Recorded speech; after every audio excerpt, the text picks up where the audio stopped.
Follow Yahshua. Let's turn to Luke chapter 9. When he called his 12 disciples together and gave them power and authority over all devils and to cure diseases, and he sent them to preach the kingdom of Yahweh and to heal the sick. He said unto them, Take nothing for your journey, neither staves nor scrip, neither bread, neither money, neither have 2 coats apiece. And whatsoever house you enter into, there abide, and thence depart. Whosoever will not receive you when you go out of the city, shake off the very dust from your feet for a testimony against them. And they departed and went throughout the towns, preaching the gospel and healing everywhere. Now Herod the Tetrarch heard of all that was done by him, and he was perplexed, because that it was said of some that John was risen from the dead, and of some that Elias had appeared, and of others that one of the old prophets had risen again. And Herod said, John have I beheaded, but who is this of whom I hear such things? And he desired to see him. And the apostles, when they were returned, told him all that they had done. And they took them and went aside privately into a desert place belonging to the city of Bethsaida. And the people, when they knew it, followed him. And he received them, and spoke unto them of the kingdom of Yahweh, and healed them that had need of healing. And when the day began to wear away, they came the 12 and said unto him, Send the multitude away, that they may go into the towns and country round about, and lodge, and get victuals, for we are here in a desert place. But he said unto them, Give you them to eat. They said, We have no more but 5 loaves and 2 fishes, except we should go and buy meat for all this people.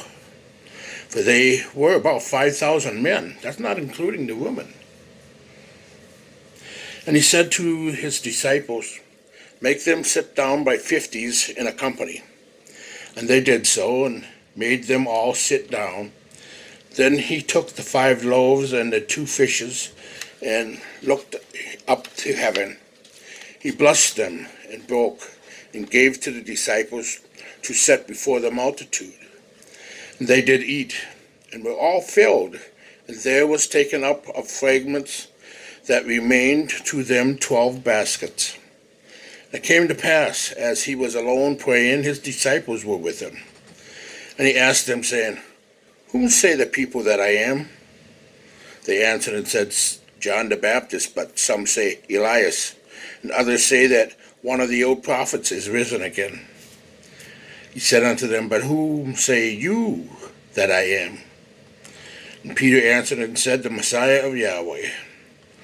And straitly charged them, and commanded them to tell no man that thing, saying, The Son of Man must suffer in many things, and be rejected of the elders and chief priests and scribes, and be slain, and be raised the 3rd day.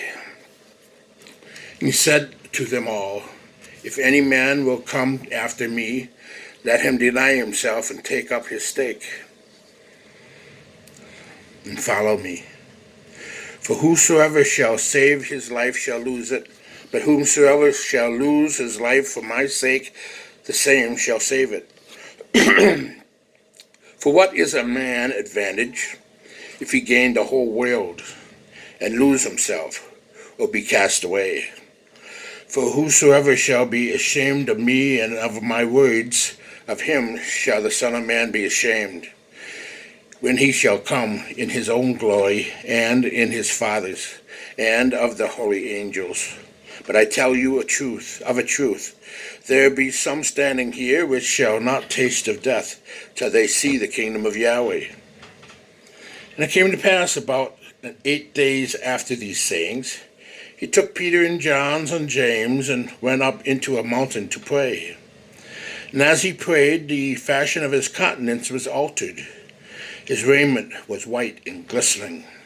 And behold, there talked with him 2 men, which were Moses and Elias, who appeared in glory and spoke of his decease, which he should accomplish at Jerusalem.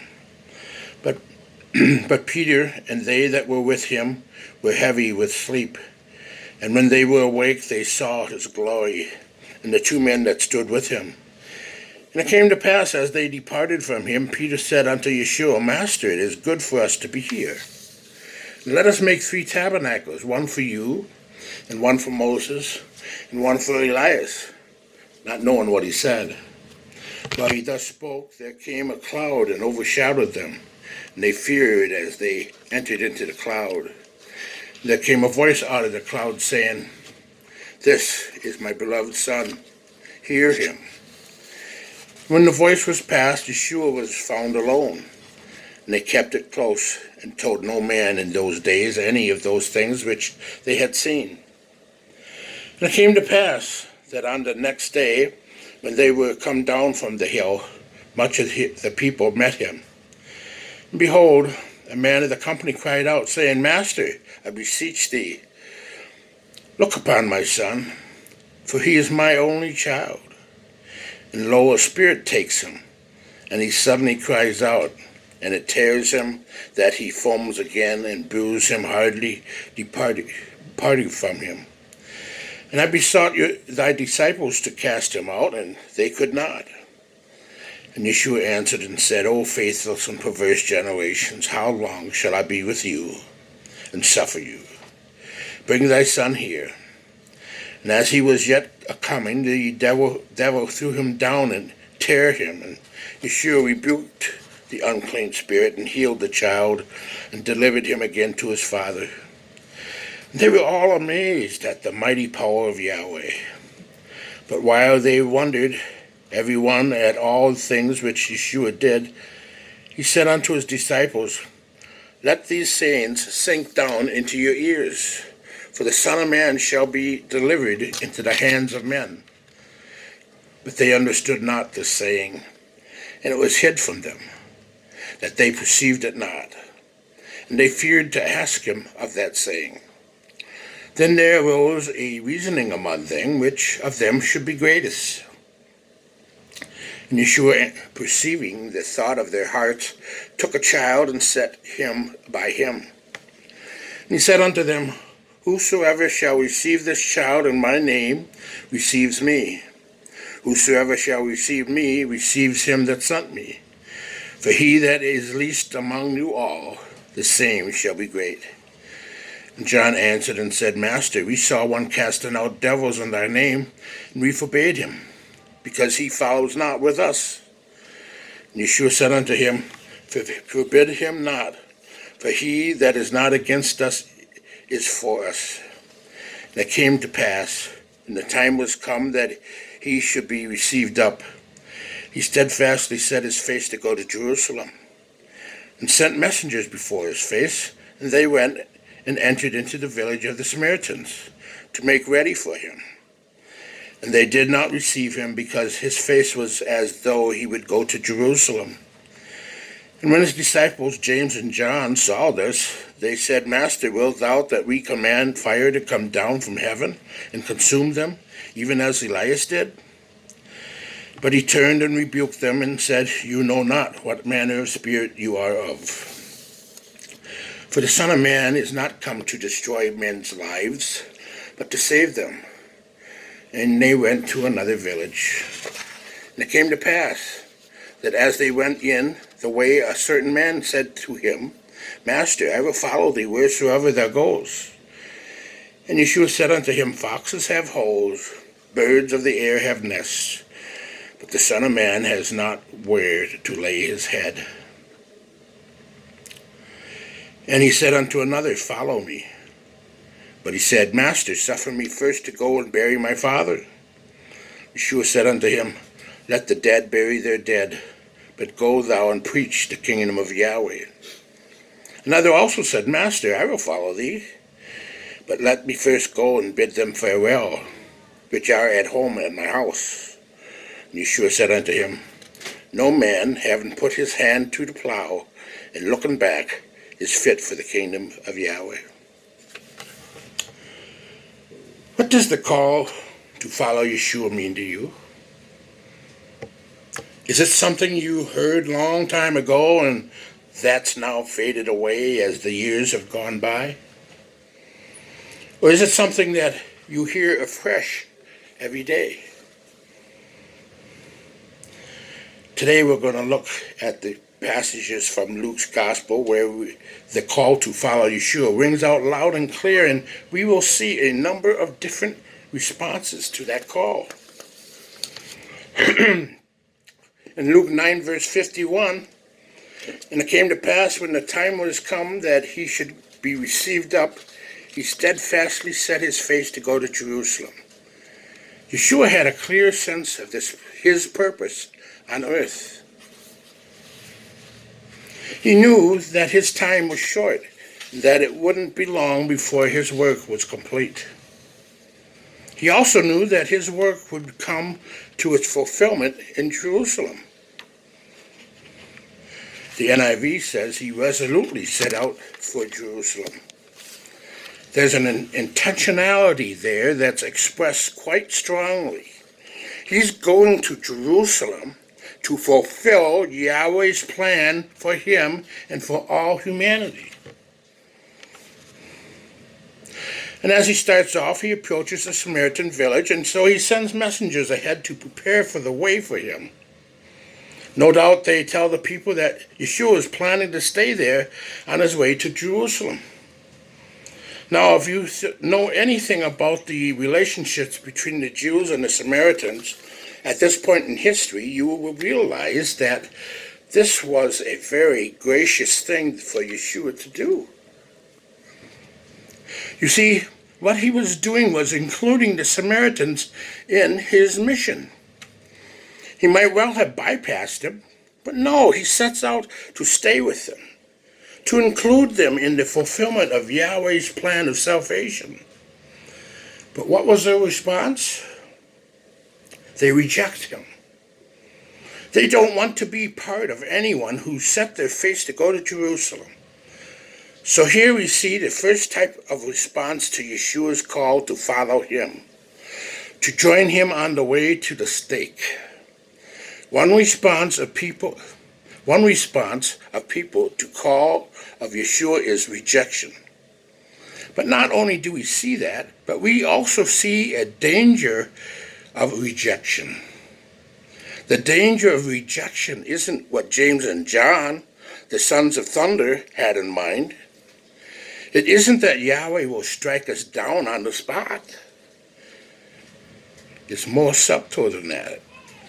But nevertheless, it's just as daunting. The danger of rejection is that Yahshua will let us have our way.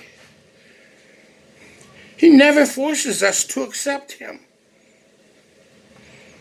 He just goes on to another village. In other words, if you choose to ignore the call of Yahshua, he will let you.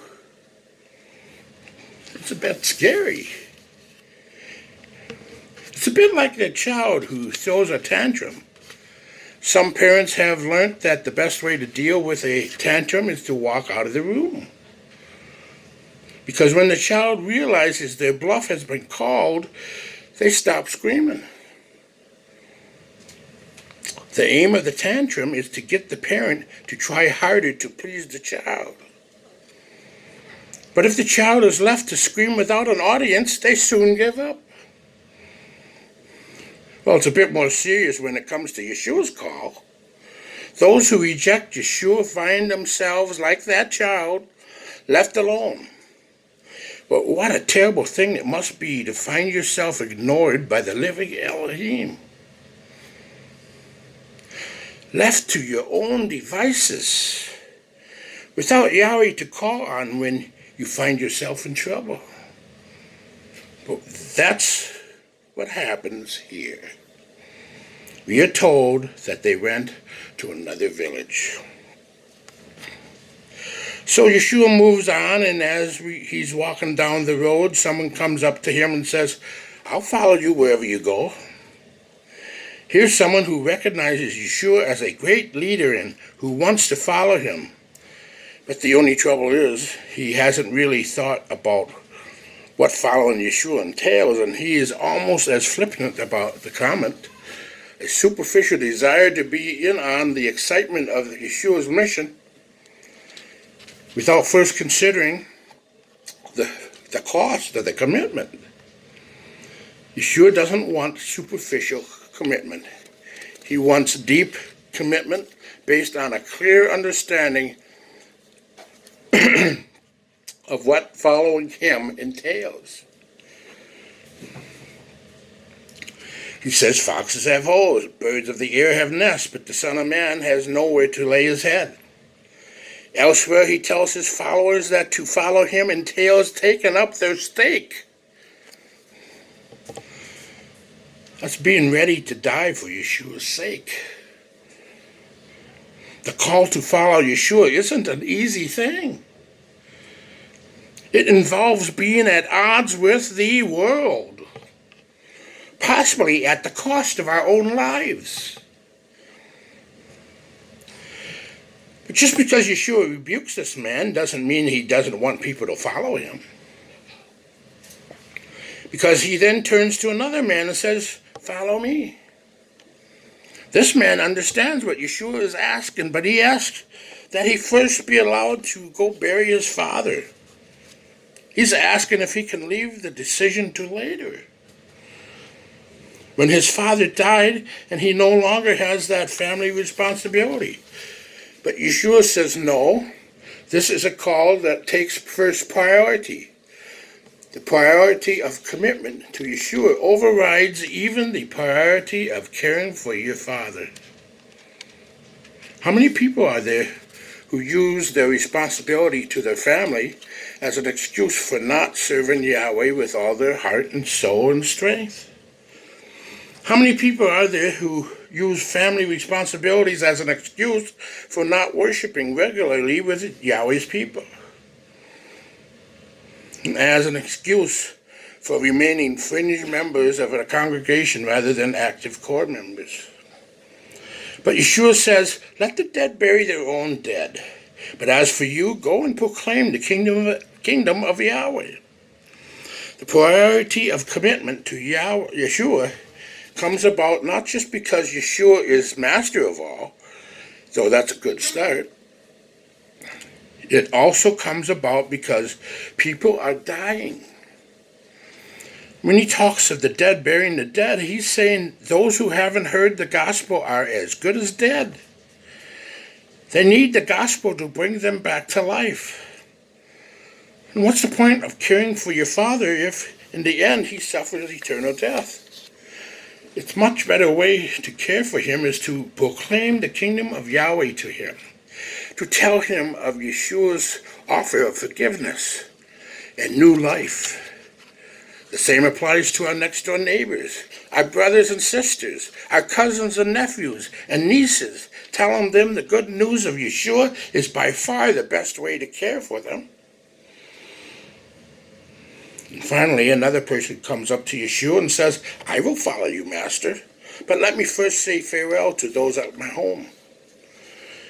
Sounds like a reasonable request, doesn't it? I'm ready to sign up, but first let me say my farewells. To this person, Yeshua gives what seems to be his harshest response yet. He says, "No one who puts his hand to the plow and looks back is fit for the kingdom of Yahweh." He seems to be saying, this call is so urgent that you don't even need or have the time to explain to your nearest and dearest where you are going. But it's even more serious than that. I think what he's saying is that this call is a call to a lifelong commitment. It's a call that can't be put off, and it's a call that can, once taken up, must not be put down. It's no use deciding to follow Yeshua and then reverting every now and then to your old lifestyle. It's no use committing your life to Yahshua and a few years later deciding you've done enough and someone else can take over now. You see, when I look around, most of the congregation is retired. From paid employment, that is. But you haven't retired from life. In fact, most people I know who are retired are busier now than they were when they were being paid. But the question is, are you busy doing Yahweh's work? Are you still committed to following Yahshua along the way of the stake? As far as I can see, there's no biblical precedent for retiring from the ministry. We can all continue to minister for Yahshua until our dying breath. Yeshua's call to go and proclaim the kingdom of Yahweh continues to apply to us throughout our lives. And the imperative just gets greater as the older you get. Because let's face it, the time left to you is getting shorter. It's said the older people are the harder it is for them to become believers. Yet they need to find Messiah just as much as those who are young.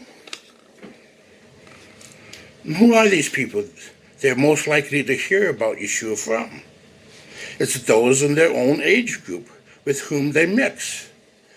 So the imperative to proclaim the kingdom of Yahweh never stops being relevant. The call to be single-minded as a servant of Yahweh never ceases.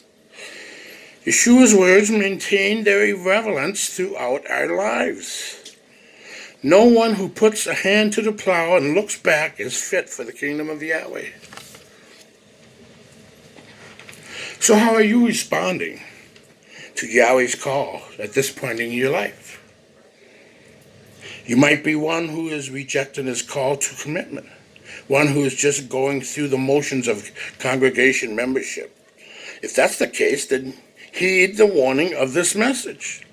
If you reject Yahshua, he might just let you have your way.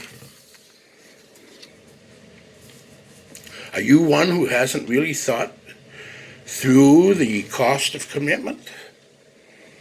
If you are, then be aware that commitment to Yahshua entails committing all you are and all you have to his service. Have you taken on board the priority of Yeshua's call over all the other calls in your life for your time and energy? Have you made Yeshua's call the first priority? And finally, have you committed yourself to Yahshua for life? Just like in marriage, till death do us part. Are you prepared to continue as his servant until your dying breath? The rewards for service to Yeshua are great, but the demand on that service is equally stringent. So be one who is totally and permanently committed to serving Yeshua and proclaiming the kingdom of Yahweh to those around you. Yahweh bless.